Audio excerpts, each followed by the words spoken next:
अस्सलाम वालेकुम व्यूअर्स। जैसा कि आप में से अक्सर लोग मेरे बारे में जानते हैं कि मेरा नाम सुहेल काशिफ है। आज से हम कलेक्सी मीडिया के प्लेटफॉर्म से एक नया शो लेकर हाजिर हो रहे हैं जिसका नाम है चाय एंड चैट। इस प्रोग्राम में हम हर हफ्ते आपके सामने एक नई पर्सनैलिटी को लेकर आएंगे जो कि अपने प्रोफेशन के बारे में या कोई भी उनको अनाउंसमेंट करनी हो तो वो अपने ख्यालात का इजहार अपनी कम्युनिटी के सामने करेंगे। इस प्रोग्राम में कौन लोग शामिल हो सकते हैं? तो यकीनन इस प्रोग्राम में जो भी लोग ये प्रोग्राम इस वक्त अपनी स्क्रीन पर देख रहे हैं वो सभी लोग इस प्रोग्राम में शामिल हो सकते हैं, चाहे आपका ताल्लुक किसी भी प्रोफेशन से हो या चाहे आप आर्टिस्ट हो। तो आज की हमारे इस पहले शो की पर्सनैलिटी एक बहुत ही प्यारी शख्सियत, इस शहर के बहुत ही एक हम्बल पर्सनैलिटी हमारे साथ इस शो में शामिल हैं। यकीन जानिए कि मैं तो जब भी उनसे मिलता हूं तो मैं तो बहुत इम्प्रेस होता हूं, तो शायद यही उनकी कामयाबी का राज भी है। तो आए हम आपकी मुलाकात अपने बहुत ही प्यारे भाई जनाब हारिस फ़ारूक साहब से करवाएंगे जो कि इमिग्रेशन कंसल्टेंट भी हैं और आज उनसे हमें इमिग्रेशन की बहुत ही अच्छी टिप्स मिलने वाली हैं। तो हारिस भाई, वेलकम टू द शो। जी, thank you very much Suhail भाई, बहुत शुक्रिया। बहुत खुशी हुई। कैसा लग रहा है आपको हमारे शो में आके? जी, मुझे बहुत अच्छा लग रहा है। फर्स्ट टाइम मैं आपके शो में आया हूँ और आपको मैंने बहुत दफ़ा देखा है, सुना है। और वैसे भी इमिग्रेशन एक बहुत रेलेवेंट टॉपिक है। जिस वक्त और अहद में हम रह रहे हैं, बहुत सी चेंजेस हम देख रहे हैं।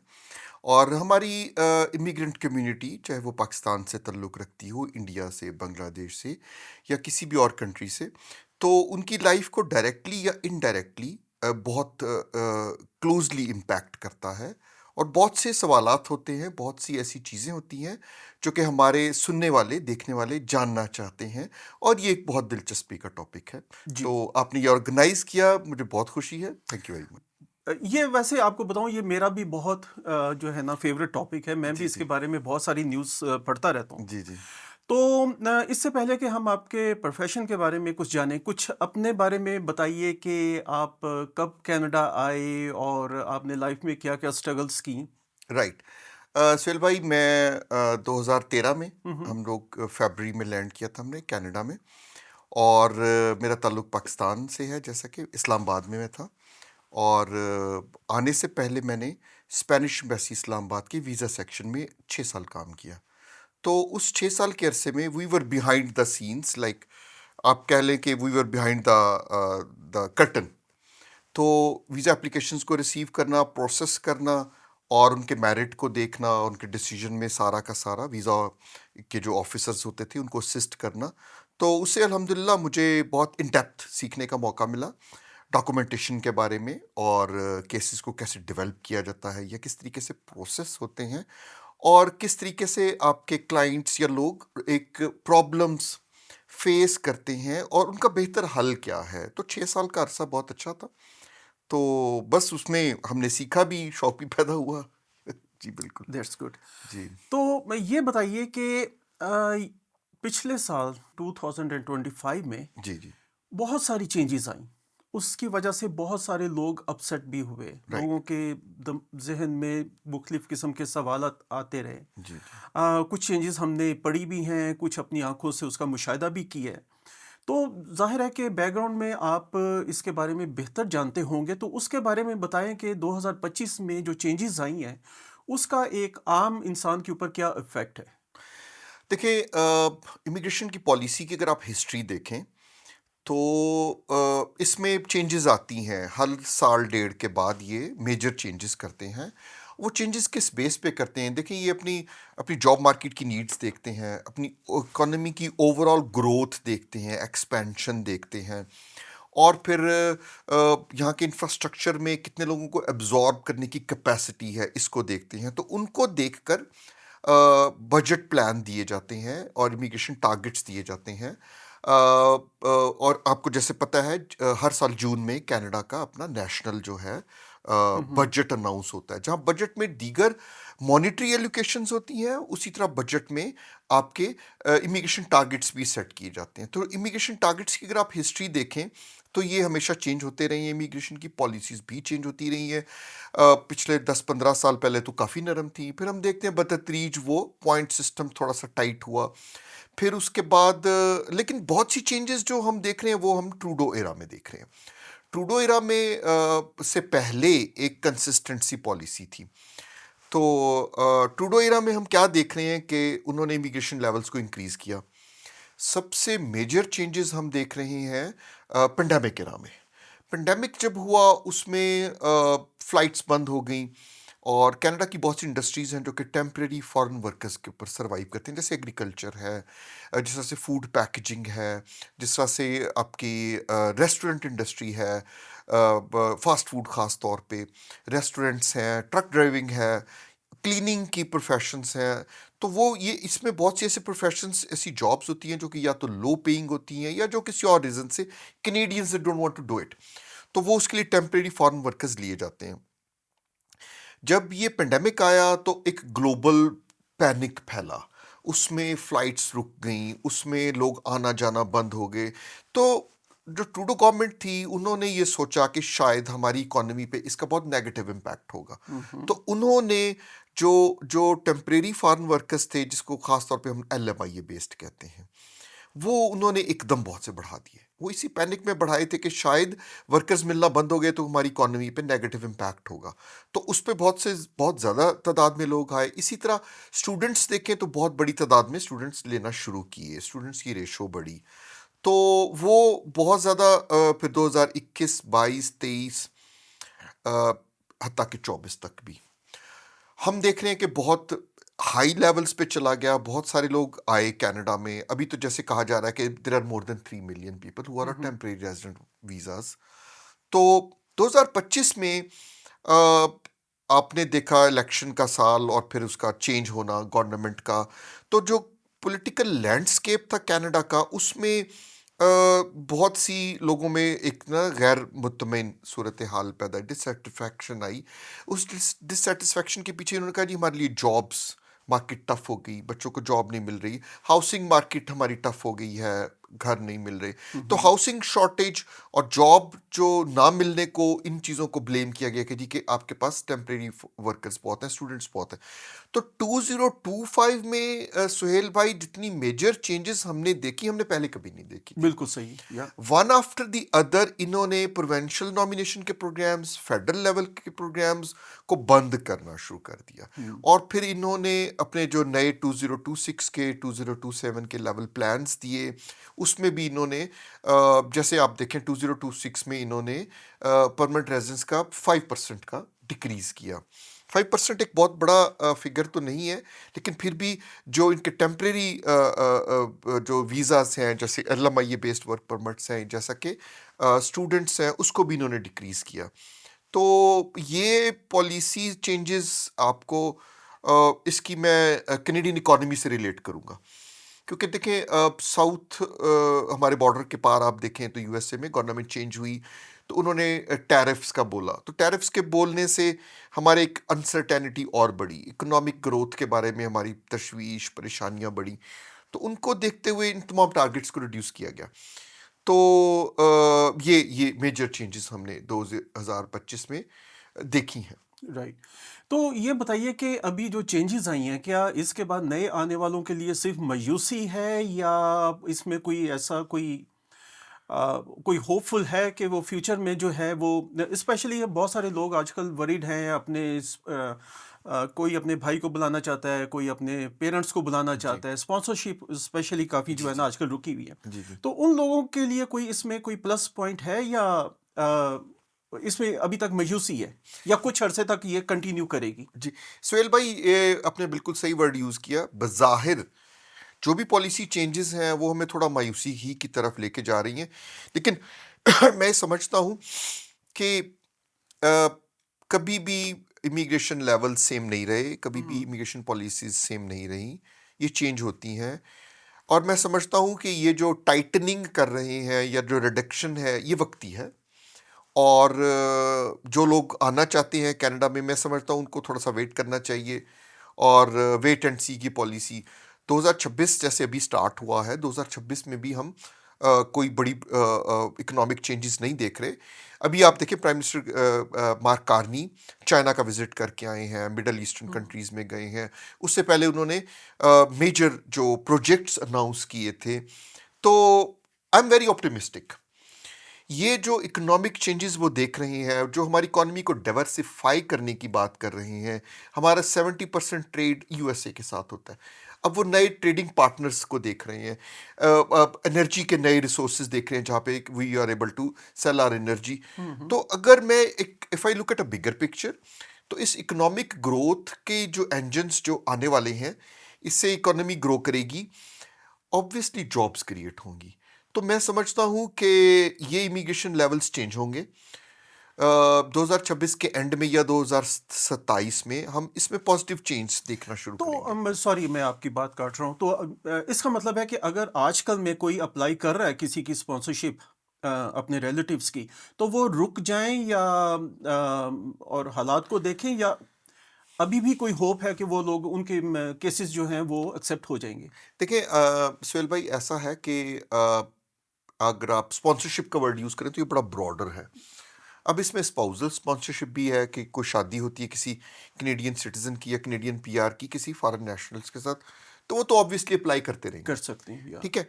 अब हम जो एक मेजर जो चंक दिखा करते थे स्किल्ड इमिग्रेंट्स का, आप हम लोग as a skilled immigrant Canada में आए, पॉइंट बेस्ड सिस्टम था और काफ़ी फ्रेंडली था। उसमें हमारे एजुकेशन के, एज के, लैंग्वेज के, वर्क एक्सपीरियंस के हम उसको उनको रिजल्ट्स लगाते थे, अपना प्रूफ करते थे और सेटलमेंट फंड्स दिखाते थे, हम आ जाते थे। तो वो चेंज हुआ। आपकी बात बिल्कुल दुरुस्त है, वो चेंज हुआ। पॉइंट बेस्ड सिस्टम को इन्होंने रिप्लेस किया और ये हार्पर गवर्नमेंट ने चेंज कर दिया था इनके ट्रूडो के आने से पहले ही। उसमें जो चेंजेस आई थी, उन्होंने 67 पॉइंट्स हुआ करते थे, बड़ा सिंपल सा सिस्टम था, वो उन्होंने हटा के और इन्होंने उसके बजाय ये लेकर आ गए थे CRS score, comprehensive ranking system. तो उसका स्कोर अभी बहुत हाई है। तो आपकी बात सही है, पॉइंट बेस्ड सिस्टम पे ये जो स्किल्ड इमिग्रेंट्स आने वाले हैं वो आपने बिल्कुल दुरुस्त कहा, और this is not the right time, और थोड़ा सा वेट एंड सी करना चाहिए और आपको पॉलिसी देखनी चाहिए कि पॉलिसीज़ क्या हैं। देखें अब फ्रेंच लैंग्वेज को बहुत प्रेफरेंस दे रहे हैं। ओह अगर या, अगर आपकी फ्रेंच की बेसिक है राइट। तो आप कोशिश करें अपने स्कोर को इम्प्रूव करें और अच्छे टेस्ट रिजल्ट्स हासिल करें। तो क्योंकि देखें कनाडा की दो ऑफिशियल लैंग्वेजेस हैं, एक इंग्लिश है और एक फ्रेंच है। आप इंग्लिश की प्रोफिशिएंसी तो प्रूव कर लेंगे चाहे आप इंडिया से हैं पाकिस्तान से हैं, क्योंकि हमारे बेसिक एजुकेशन इंग्लिश में। लेकिन अगर आपको फ्रेंच भी आती है, उसको इम्प्रूव करें। तो इस वक्त में मायूस होने के बजाय आप सीखें। अगर आप दोनों लैंग्वेजेस का स्कोर अच्छा दिखा सकेंगे तो आपके चांसेस बहुत बढ़ेंगे। तो फ़रूक भाई, इसी से मुझे अपने बारे में याद आ रहा है कि जब मैंने इमिग्रेशन के लिए अप्लाई किया था, तो मैंने फ्रेंच कमर्शियल से 3 महीने का एक कोर्स किया था, गुड। जो कि एक फ्रेंच एम्बेसी का जो है वो एक उसी का हिस्सा था। जी जी तो उसका मुझे आई डोंट नो कि फ़ायदा हुआ या नहीं फ़ायदा हुआ, लेकिन ये है कि मेरे पास एक सर्टिफिकेट था जो कि मैंने अपनी फ़ाइल में लगाया, जी और जी। उसी वजह से आज मैं आपके सामने यहाँ पे बैठा हुआ हूँ।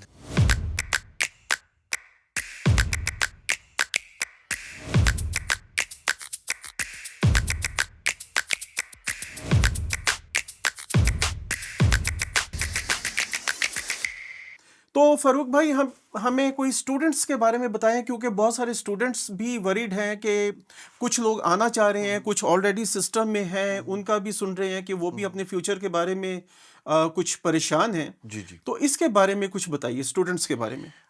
देखिए सुहेल भाई, Canada is one of the best countries to come and study, और हिस्टोरिकली कनाडा पाथवेज देता रहा है कि यहाँ पे स्टूडेंट्स आते थे और अपना एजुकेशन कंप्लीट करके उनको ये वर्क परमिट दे देते थे 2 या 3 साल का, जिसको पीजीडब्ल्यूपी कहते हैं, पोस्ट ग्रेजुएट वर्क परमिट।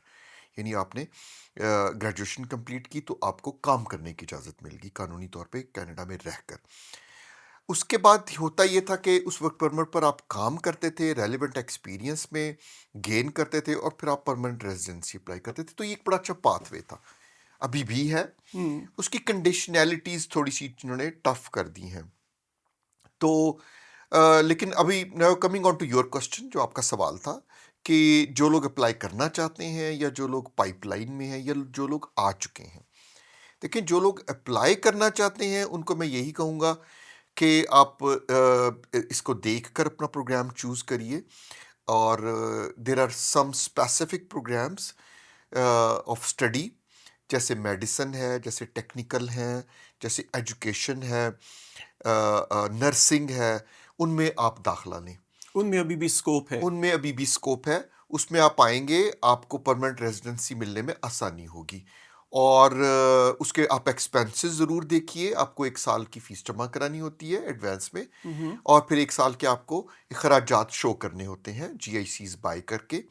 तो वो आप अपना रिसर्च कीजिए, अगर आप चाहें तो आप हमसे रब्ता कर सकते हैं, हम आपका एडमिशन भी करवा सकते हैं, हम आपको रहनुमाई भी दे सकते हैं। तो थोड़ी सी पॉलिसीज़ टफ हैं, इसमें कोई शक नहीं, लेकिन ये चेंज होंगी। ये तो उन लोगों के लिए है तो सुहेल भाई जो आना चाहते हैं। एक्सेप्टेंस रेट क्या है आजकल? एक्सेप्टेंस रेट थोड़ा मनफी हुआ है मनफी हुआ है। जी। एक्सेप्टेंस रेट इसलिए मनफी हुआ है कि ये पहले इनके their doors were wide open, इन लोगों ने बहुत से स्टूडेंट्स एक्सेप्ट किए। आप अपना आइल्स का स्कोर अच्छे से अच्छा कीजिए। अगर आप आइल्स में कंफर्टेबल नहीं है तो आप फिर सेल्पिप दे सकते हैं। इस तरह से और चॉइसेस हैं लैंग्वेज टेस्ट की, वो आप दें, और बेहतर से बेहतर स्कोर लें आप। और यंगर एज के लोगों को ये वीज़े देते हैं, जिन्होंने लाइक ए लेवल्स किया और या जिन्होंने अभी बैचलर्स किया, उनके ज़्यादा चांसेस होते हैं एज़ कम्पेयर टू मेच्योर लोगों के। तो आपको पॉलिसी के मुताबिक देखना चाहिए ताकि आपको मायूसी ना हो। प्रोग्राम्स भी आपको देख के चूज़ करने चाहिए। तो ये तो मैंने आपके उस क्वेश्चन का जवाब दिया कि जो आना चाहते हैं। तो जो लोग पढ़ रहे हैं, मैं उनको भी ये मैसेज देना चाहूँगा कि आप मायूस ना हो। आपका 2 साल का प्रोग्राम है जिसमें 2 साल रह गए हैं, 3 साल रह गए हैं, आप पढ़ें, आप कंप्लीट करें। आप उसके बाद post graduate work permit apply करें, आपको काम करने की इजाज़त मिलेगी। तो डाउन द लाइन आपको 2027 में, 2028 में पॉलिसीज़ चेंज होती नज़र आएंगी। और जब ये इनको दोबारा वर्कर्स की ज़रूरत पड़ेगी, जब इनको दोबारा स्किल्ड इमिग्रेंट्स की ज़रूरत पड़ेगी, तो इनकी प्रायोरिटी हमेशा अपना स्टूडेंट होता है, बजाय इसके कि ये बाहर से क्वालिफाइड बंदा लें। एक एक जो बच्चा या बच्ची यहाँ पे आए, उन्होंने एजुकेशन कंप्लीट की, या उनके पास कैनेडियन एजुकेशन भी आ गई, उनके पास कैनेडियन वर्क एक्सपीरियंस भी आ गया, तो काफ़ी मायूसी की बातें आप सुन रहे होंगे। मेरे ख्याल में इसमें आपको गिव अप नहीं करना चाहिए, कोशिश करनी चाहिए, और let's hope for the best. और अपनी एजुकेशन भी जारी रखें, अपना अपना वर्क एक्सपीरियंस अपने रेलेवेंट फील्ड में ढूंढने की कोशिश करें, ताकि जब ये पॉलिसीज थोड़ी सी नर्म हो तो आप अपना PR अप्लाई कर सकें। राइट। माजर चाहता हूँ, आपकी चाय ठंडी हो रही है। Thank you. अच्छा, मैं देख रहा था अभी प्रोग्राम से पहले आप बहुत कोई फिगर्स मेरे लिए निकाल रहे थे आज। तो आप बताएंगे कि क्या है फिगर्स हैं अगले साल के बारे में आपके पास या पास्ट के? जी सुहेल भाई, अगर हम फैक्ट्स एंड फिगर्स की बात करें, जैसे कि इस प्रोग्राम के शुरू में मैंने कहा था कि these are ever changing. Political situation है कंट्री की, या इकोनॉमिक सिचुएशन है, कितने लोगों को आप एब्जॉर्ब कर सकते हैं, तो इन सबको ये देखते हैं। जी। तो मेरे पास एक छोटा सा फिगर मैंने रखा 2022 से। 2022 एक ऐसा साल था जिसमें कि हम ट्रूडो गवर्नमेंट के अंडर एक हाई जंप देखा हमने। उन्होंने जो इमिग्रेशन लेवल्स इंट्रोड्यूस किए वो तो कभी देखे सुने नहीं थे। 2022 में इन्होंने 4,50,000 लोगों को PR का टारगेट था इनका, पूरा किया। Every year? नहीं, सिर्फ 2022 का, सिर्फ एक साल में? 1 साल का। तो वो पिछले सालों से बहुत ऊंचा था, ठीक है। फिर हम देखते हैं 2023 में फिर उसको और ऊंचा ले गए और 4,71,000 लोगों को PR दी।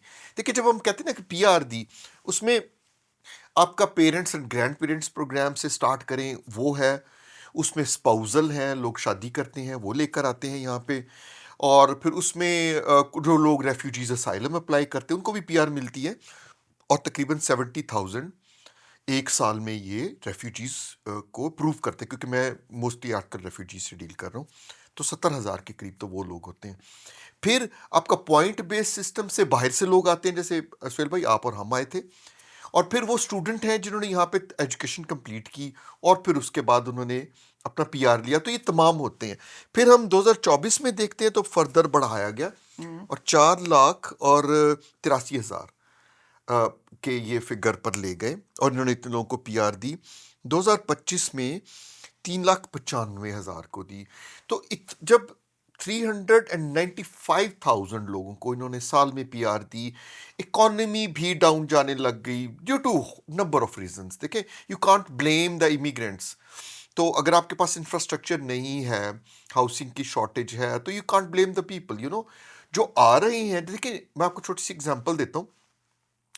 जो आ रहे हैं, देखिए, वो सेटलमेंट फंड्स तो लेकर आए ना, स्किल्ड अपने साथ लेकर आए, तो वो तो ऐड करें ना इकोनॉमी को, लेकर तो नहीं जा रहे। फिर जो स्टूडेंट्स आए, आप देखें, एक एक स्टूडेंट तकरीबन 20 से 25,000 कनेडियन डॉलर साल की फीस उसने भरी आपके एजुकेशन इंस्टीट्यूशंस को, और फिर तकरीबन इतनी ही अमाउंट वो साथ लेके आया कॉस्ट ऑफ लिविंग के तौर पे। तो 35 से 40,000 डॉलर वो बच्चा आपकी कनेडियन इकोनॉमी में लेकर आया। ठीक है। तो लेकिन ओवरऑल सिस्टम इस तरीके से डेवलप हुआ, या अनएम्प्लॉयमेंट ऐसे बढ़ी, उसमें फिर ट्रम्प एरा, वो भी उसमें एक फैक्टर आ जाता है, और ग्लोबल इकोनॉमी भी डाउन हुई, इन्फ्लेशन भी बढ़ी, तो उसी से फिर हम बिग चेंजेस देखना शुरू किया। क्या ये बात सच है कि सुनने में आ रहा है कि कुछ लोगों ने सिस्टम को मिसयूज भी किया है? देखिए, ये ऑलवेज होता है जब भी कोई सिस्टम इंट्रोड्यूस किया जाता है। तो जो गवर्नमेंट के पॉलिसी मेकर्स हैं, वो जो पॉलिसी ड्राफ्ट करते हैं, उनके जहन में ये होता है, उनके जहन में कनेडियन इकोनॉमी या जॉब मार्केट होती है, या फ्यूचर की ग्रोथ होती है, तो वो अकॉर्डिंगली फिर देखते हैं कि जी हमें इस एज के लोग चाहिए, या हमें स्किल सेट के लोग चाहिए। तो जब वो पॉलिसी इंट्रोड्यूस कर दी जाती है, तो ऑब्वियसली जो लोग आना चाहते हैं, जो लोग डेस्परेट हैं, वो उसमें से लूप होल्स ढूंढते हैं। ये मिसयूज़ हुआ। मिसयूज़ कैसे हुआ? यहाँ पे डिप्लोमा मिल्स, यहाँ पे इस तरह के, कैलगरी में तो नहीं हुए, लेकिन ब्रैम्पटन, ओंटारियो और सरी, बीसी, कुछ अपनी स्टोरियाँ सुनी होंगी। कुछ ऐसे इंस्टीट्यूशंस बनाए गए पर्पजिटली, जो कि क्वालिटी एजुकेशन नहीं दे पा रहे थे। 2 कमरे के कॉलेज थे या जो कुछ भी था, गवर्नमेंट से प्रूव करा गए, और उनके ऊपर फिर थाउजेंड्स ऑफ स्टूडेंट्स को लाया गया। अब वो बच्चा देखें आया यहाँ पे एक ऐसे प्लान में, ऐसे ऐसे एजुकेशन में, ना तो उसकी कनाडा में डिमांड है, ना ही वो उसकी प्रीवियस एजुकेशन से रिलेट कर रहा है, बट उन्होंने रिक्रूट किए, उन्होंने ना स्टूडेंट्स को गाइड किया। स्पेशली हम देखते हैं कुछ ये इंडिया से ज़्यादा मिसयूज़ हुआ। वहाँ पे कुछ एजेंट्स ने बहुत से लोगों को, बच्चों को गाइड नहीं किया, उनको यहाँ पे ले आए। We can't blame those children, ना ही हम उनके पेरेंट्स को ब्लेम कर सकते हैं। तो वो यहाँ पे आए और इरेलीवेंट प्रोग्राम्स में आए, जिनके बाद उनकी ना पीआर होनी थी, ना ही जॉब मार्केट में डिमांड थी। जैसे देखें, इंटीरियर डेकोरेशन के लिए एक बच्चा 40-45 हज़ार डॉलर खर्च करके इंडिया से यहाँ पे आया। अब इंटीरियर डेकोरेटर की यहाँ पे कितनी जॉब्स हैं, या क्या रेलिवेंसी है? तो वो मिसयूज़ हुआ, आप दुरुस्त कह रहे हैं। और चंद एक काली भेड़ें होती हैं, उनकी उसके मिसयूज़ होने की वजह से फिर लेकिन ओवरऑल सिस्टम टाइट हो जाता है ना। प्रोपेगेंडा बहुत सा चलता है, बहुत से लोग इमिग्रेशन को अपोज करते हैं, क्योंकि एंटी इमिग्रेंट सेंटिमेंट भी है इस कंट्री में। तो उससे नुकसान हुआ, फ़ायदा तो नहीं हुआ। तो नाजरीन, अगर आपको इमिग्रेशन के बारे में या स्पॉन्सरशिप के बारे में या स्टूडेंट वीज़ाज़ के बारे में मज़ीद इंफॉर्मेशन की ज़रूरत हो, तो इस वक्त स्क्रीन पे हारिस फ़ारूक भाई का जो है फ़ोन नंबर आ रहा होगा, तो आप इनसे रब्ता करें और इनसे आप मज़ीद इंफॉर्मेशन भी ले सकते हैं और अपने केस के बारे में गाइडेंस भी ले सकते हैं। तो हारिस भाई, ये बताइए कि आजकल सुनने में आ रहा है कि वेट टाइम केसेस का बहुत ज़्यादा इंक्रीज़ हो गया है। आप इसके बारे में क्या हेल्प कर सकते हैं नए लोगों के लिए? सुहेल भाई, देखिए, मैं थोड़ा सा इसके बैकग्राउंड में जाऊंगा, वेट टाइम क्यों हुआ। ट्रूडो इरा जब ख़त्म हो रहा था, उन्होंने 3300 लोग आईआरसीसी से ले ऑफ किए थे। ले ऑफ किए थे? जी, 3,300 ओके। पर्सन्स ले ऑफ किए थे। गवर्नमेंट तो ले ऑफ करती रहती है, आप कल की न्यूज़ देख लें, सिविल सर्वेंट्स ये बहुत बड़ी तादाद में ले ऑफ कर रहे हैं, तो बल्कि इस पे कुछ एजिटेशन भी चल रही थी। तो आईआरसीसी के जो 3300 ले ऑफ किए गए थे, उसमें हो सकता है वो कनाडा के अंदर किसी प्रोसेसिंग सेंटर में काम कर रहे हो, ठीक है, जिस तरह हमारे वर्क परमिट जैस्पर से आते हैं, सॉरी एडमिंटन से आते हैं, जैस्पर रोड एडमिंटन से, तो वहाँ पे भी डे ऑफ हुए। फिर जो स्पाउसल को देख रहे हैं, फिर अब हमारी जो फॉरेन एम्बेसीज हैं उसके अंदर भी आईआरसीसी का स्टाफ होता है जो स्पाउसल या बाकी वीज़ों को रेफ्यूजीज को प्रोसेस कर रहा होता है। तो जब स्टाफ की इतनी बड़ी कमी की गई तो एप्लीकेशंस तो कम नहीं हुई ना ओवरनाइट, तो वर्कलोड बढ़ गया। अब देखें, अगर एक आदमी के पास अगर 10 फाइल्स थी तो उसी आदमी के पास अब 17 या 18 फाइल्स आ गई, तो वो ऑब्वियसली टाइम लेगा, तो उससे ओवरऑल प्रोसेसिंग टाइम्स बढ़ गए। एक और चीज़ इन्होंने की लास्ट ईयर अक्टूबर में, जब हम आप गूगल करिए, आपको मिलेगा आईआरसीसी की वेबसाइट पे प्रोसेसिंग टाइम्स। आप करें ना अगर चेक प्रोसेसिंग टाइम्स, तो एक टूल आ जाएगा, उसमें आप कैटेगरी चूज कर सकते हैं, हैव यू ऑलरेडी अप्लाइड या इनसाइड कनाडा या आउटसाइड कनाडा। वो क्वेश्चन है सिंपल से, वो आप उसमें डालिए तो आपको वेट टाइम मिल जाएगा कि वो उसका कितना है। वो वेट टाइम कैलकुलेट कर रहे हैं कि how many people are ahead of you. जी जी। तो अब there are lots of people ahead of you because इन्होंने आईआरसीसी स्टाफ को ले ऑफ किया, तो उसकी वजह से वो लेवल्स चेंज हुए, तो वेट टाइम वाकई बढ़ गए हैं। अब देखें, स्पाउसल स्पॉन्सरशिप आउटसाइड कनाडा, यानी एक बच्चा या बच्ची शादी करता है, तो अगर उसके जो स्पाउस हैं वो आउटसाइड कनाडा रह रहे हैं, तो वो 12 से 13 महीने है। लेकिन इनसाइड कनाडा का कहीं से कहीं चला गया, वो 20 मंथ्स तक भी गया, तो क्योंकि नंबर ऑफ एप्लीकेशंस बढ़ गई थी, उनकी जितनी कैपेसिटी है।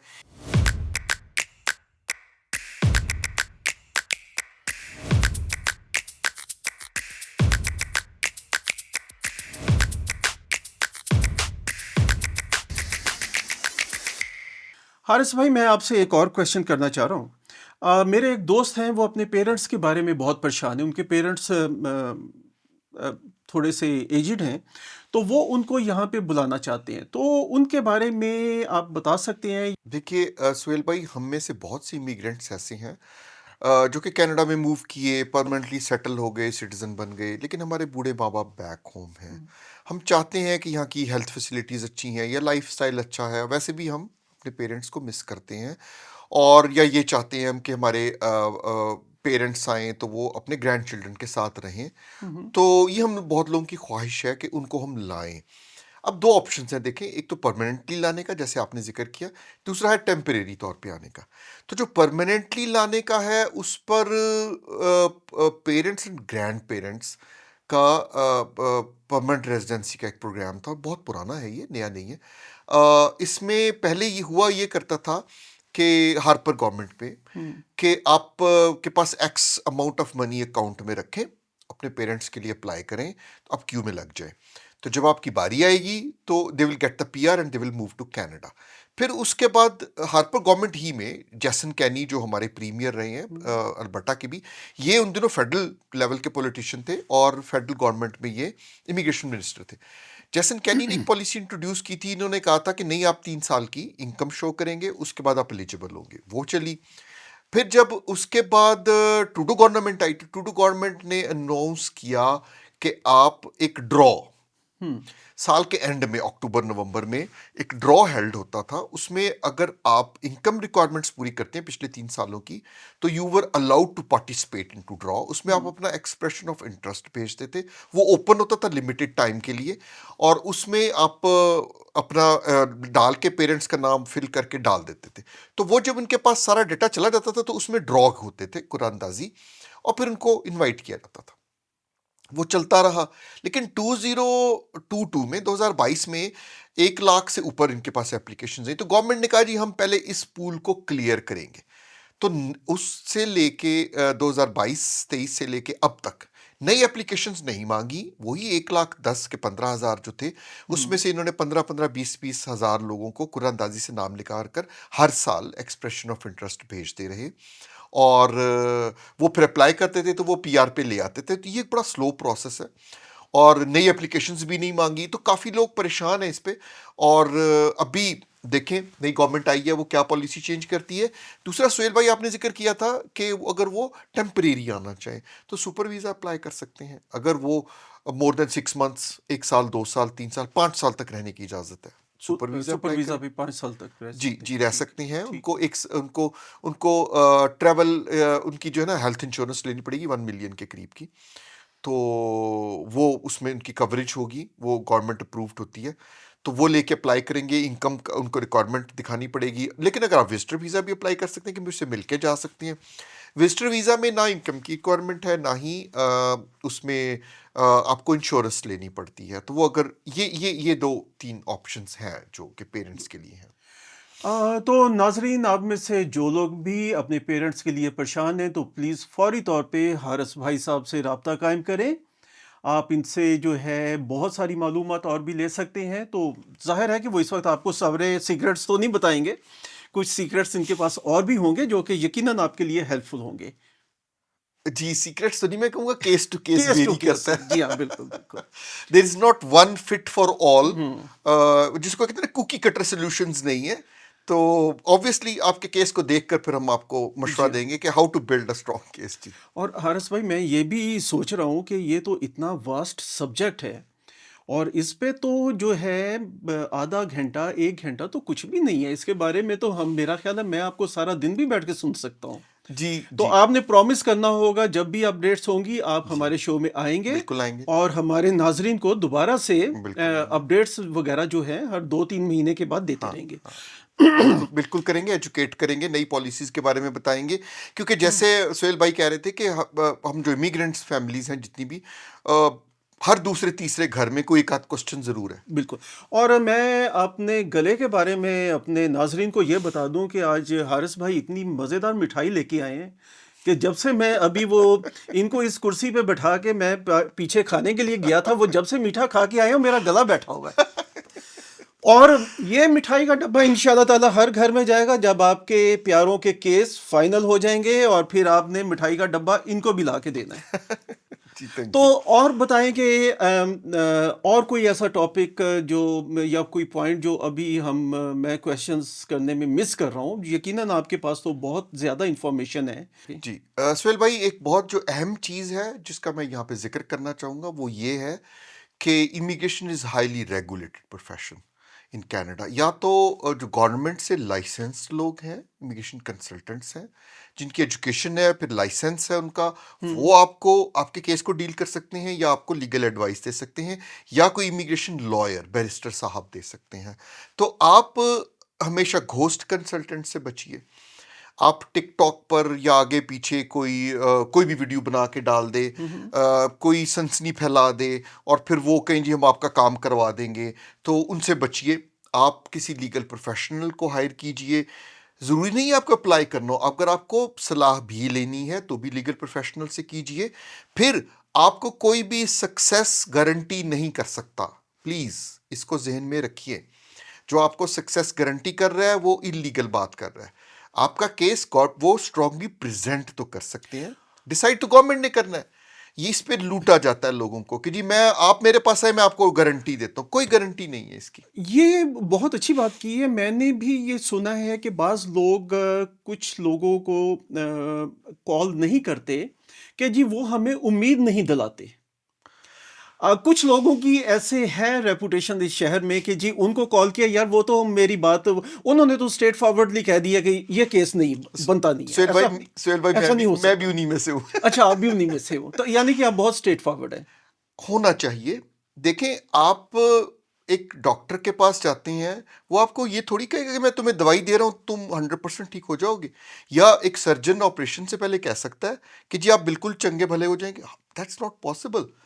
तो वो तो या तो फिर प्रोफेशनल नहीं है। देखें, आपके बेस पर ये कह सकते हैं कि this is strong case, hmm. We can present this case. अगर वीक केस हो हम नहीं लेते।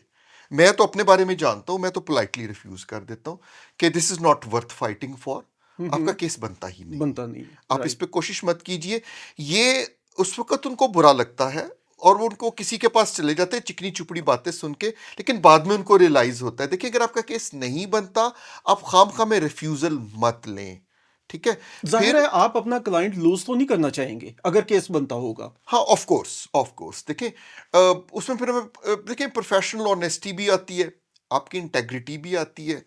फिर आपका दिल नहीं मानता ना। हम्म। एक एक देखें, आप इसी तरह एक मेडिकल प्रोफेशनल का वो मरीज ही नहीं है, उसको कोई और प्रॉब्लम है, तो वो उसको नहीं लेता। वो कहते हैं जी आप स्पेशलिस्ट के पास जाएं, या आप इसका हमारे पास हल नहीं है, या जो कुछ भी है। तो ऑनेस्टली अगर आप उनको गाइड करें, गारंटियों से तो प्लीज़ बचें खुदारा, इसमें तो इतने लोगों का है। फिर हमसे एक और उसी की वजह से क्वेश्चन करते हैं, तो जी इसके पैसे आप बाद में लेंगे, ये भी नहीं होता। देखिए, आप अकाउंटेंट को हायर करें, आप लॉयर को हायर करें कनाडा में, ठीक है, इवन आप ऊबर वाले को, किसी को भी जो भी करते हैं, तो यू हैव टू पे फॉर देयर सर्विसेज। राइट। ऐसा नहीं हो सकता कि आप डॉक्टर के पास जाएं, उसको कहेंगे भाई मैं दवाई के पैसे तो तब दूंगा कि अगर मैं ठीक हो गया। That's not possible. ये सारा का सारा इन्वायरमेंट क्रिएट किया गया है घोस्ट कंसल्टेंट से, एजेंट हजरात ने। वो बढ़ा चढ़ा के पैसे मांगते हैं, फेक डॉक्यूमेंटेशन करते हैं। आप फेक डॉक्यूमेंटेशन से 5 साल तक के लिए बैन भी हो सकते हैं। कोई भी लाइसेंस प्रोफेशनल, मैं अपनी तारीफ नहीं कर रहा, कनाडा में कोई भी लाइसेंस प्रोफेशनल फेक डॉक्यूमेंटेशन के ऊपर आपका केस नहीं उठाएगा, ना ही आपको मशवरा देगा कि आप फेक पेपर लगाएं। क्यों? अगर पकड़े जाएं आप 5 साल के लिए बैन हो जाएंगे, और वो सबका नुकसान है, हमारा भी नुकसान है, आपका भी नुकसान है। तो ये हमें बनता ही नहीं है। लेकिन देखें, अभी ये इसमें इतना ज़्यादा अनफेयर मीन्स आ गई हैं, इतने इसमें एजेंट हजरात आ गई हैं कि जी मैं काम करवा दूंगा तो फिर मुझे पैसे देना, और वो पता नहीं लाखों करोड़ों में भी मांगते हैं। तो आप अवॉइड करें, आप अपना इमिग्रेशन का रिकॉर्ड मत ख़राब करें। फेक डॉक्यूमेंटेशन से आप 5 साल के लिए बैन हो गए, आप कभी अपने प्यारों से मिलने के लिए नहीं आ सकेंगे। अगर आपका ख्वाब कनाडा में तालीम हासिल करने का है, परमानेंटली आने का है, तो आप लीगल तरीका फॉलो करें। अगर लीगल एवेन्यूज़ बंद हैं, वेट करें, लेकिन प्लीज़ किसी इलीगल मसले में मत पड़ें जिससे कि आपको परेशानी हो, आइंदा के लिए आप बैन हो जाएं और किसी की चिकनी चुपड़ी बातों में आप धोखे में आ जाएं। तो मुझे ये बताएं कि अगर हमारा ये प्रोग्राम ओवरसीज में पाकिस्तान या इंडिया में कोई देख रहा हो इस वक्त, तो क्या वो लोग भी आपसे रब्ता कर सकते हैं? जी बिल्कुल, स्क्रीन पर हमारे नंबर्स दिए गए हैं, हमारी वेबसाइट है, आप हमसे रब्ता कर सकते हैं। हमसे रब्ता करें या किसी भी और लीगल प्रोफेशनल से रब्ता करें। मेरे कहने का मकसद ये है कि आप लीगल वेज फॉलो करें।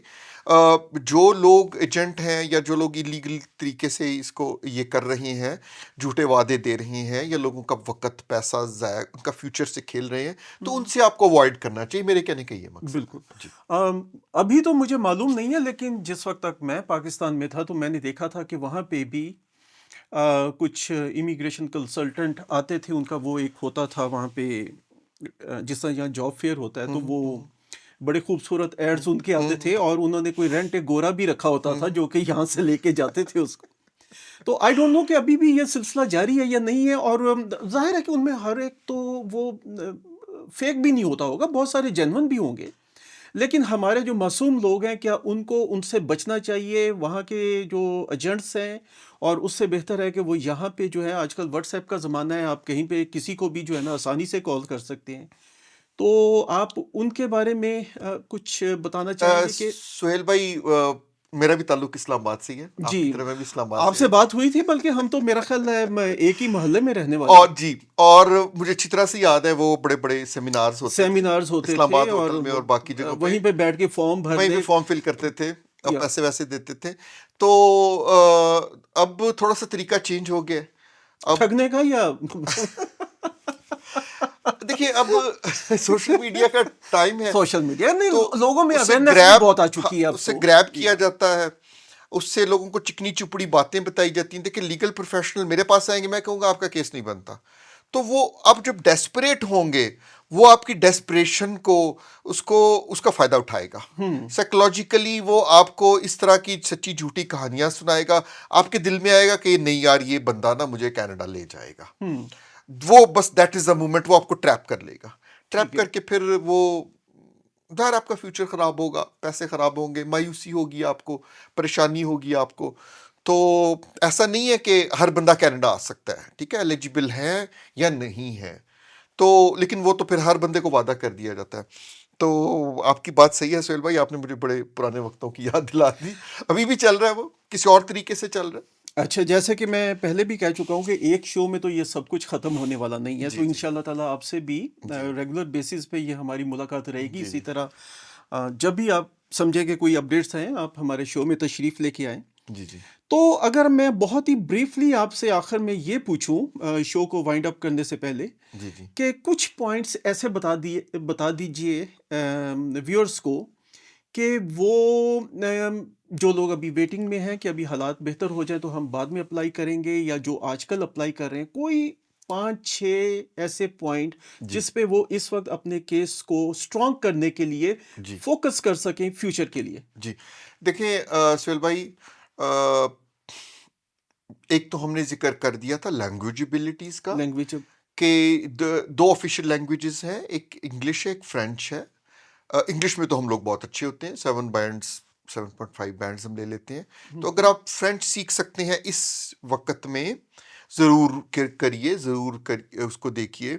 अगर आप एज़ अ स्टूडेंट आना चाहते हैं, तो फिर आप अपने उन प्रोग्राम को चूज़ कीजिए, जिसमें के आगे पीआर होने के चांसेस अच्छे हैं। जिसकी चांसेस ज़्यादा हों कनाडा में जॉब्स मिलने के। जी, ऑफ कोर्स। आपको कनेडियन गवर्नमेंट की पॉलिसीज़ को फ़ॉलो करना चाहिए, बजाए कि आप किसी के सुनी-सुनाई बातों में आएँ। तो इस सिलसिले में कोई गवर्नमेंट की वेबसाइट है जहाँ पे ये प्रोफेशंस की या जी। डिमांड्स की लिस्ट अपडेट होती हो? जी, बिल्कुल, कनेडियन इमिग्रेशन की वेबसाइट है, आप गूगल करें आ जाएगी, जी, ऑफ़िशियल वेबसाइट है। ठीक है। तो अभी तो एआई का ज़माना है, एआई में भी अगर आप डालें, वो भी आपको प्रोफ़ेशंस भी बता देंगे, आपको लैंग्वेज का भी बता देंगे, आपको वेट टाइम का भी बता देंगे। तो बहुत से ऐसे क्वेश्चन्स जो कि आपके हमारे वक़्त तो वो दस्तरस नहीं थी, पेपर एप्लीकेशंस थी, हमने बिल्कुल जनाब। फॉर्म भर के भेजे बहुत थे। वो नहीं है अभी। तो अभी तो डिजिटल एरा है और उससे भी आगे चले गए, एआई का एरा है। तो वेल इन्फॉर्म्ड होना चाहिए आपको। आपको जो इन्फॉर्मेशन मिल रही है कहीं से, सोशल मीडिया से, सुनी सुनाई जो टिकटॉकर्स हैं जिनके पास कोई लीगल प्रोफेशन नहीं है, कोई एक्सपीरियंस नहीं है, दे आर नॉट क्वालिफाइड, लेकिन उनको एक अच्छी वीडियो बनानी आती है, या या मैक्सिमम व्यूअरशिप लेने के चक्कर में वो कुछ ना कुछ इधर उधर की कर जाते हैं। तो अगर आप सुनते भी हैं, आप उसको ऑथेंटिकेट करें। अगर आप अपने फ्यूचर का देखें, immigration is one of the most important decision of your life.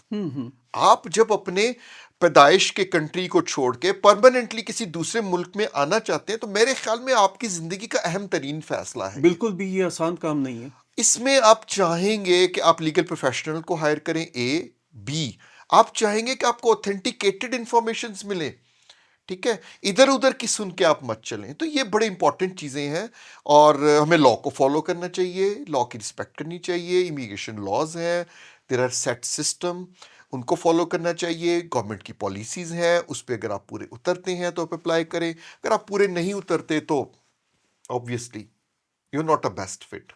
ठीक। थैंक यू वेरी मच बहुत फॉर योर शुक्रिया, टाइम। बहुत शुक्रिया। तो नाजरीन, ये था हमारा चाय एंड चैट का पहला शो। उम्मीद है कि इंशाल्लाह ताला आइंदा भी आपके साथ जो है बहुत सारे और पर्सनैलिटीज़ को हम लेके आएंगे।